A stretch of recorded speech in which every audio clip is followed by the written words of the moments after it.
છાણિયું ખાતર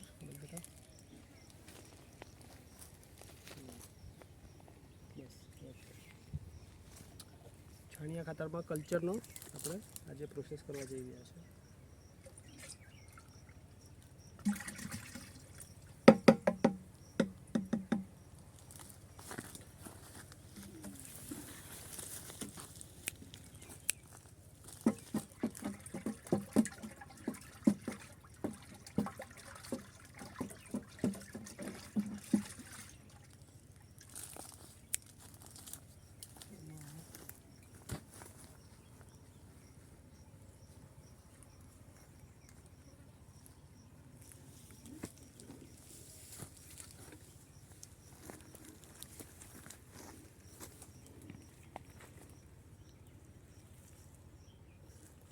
આપણે 10 થી 15 ખાડા આપણે કરી દેવાના. ઓકે. હેલો દર્શક મિત્રો, અહીં છાણના ઢગલા ઉપર આપણે 27 માર્ચના દિવસે કલ્ચર નાખીને ડીકમ્પોઝ માટે આપેલું હતું. આજે તારીખ છે 11 મે 2025.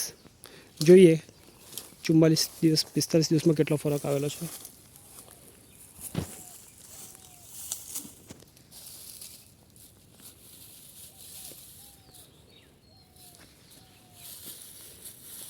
કાળો કલર થઈ ગયો છે એકદમ. અહીં પણ આપણે જોઈ શકીએ.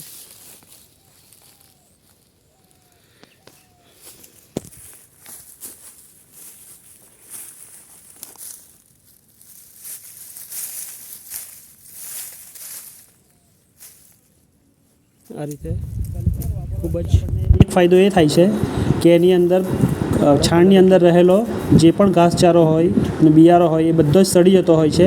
એટલે આપણને નિંદામણનો ખર્ચો અને નિંદામણની દવાનો ખર્ચામાં બચત થતી હોય છે. અને આખું ગંધરહિત ડીકમ્પોઝિંગ ખાતર આપણને ખૂબ ઉપયોગી થાય છે.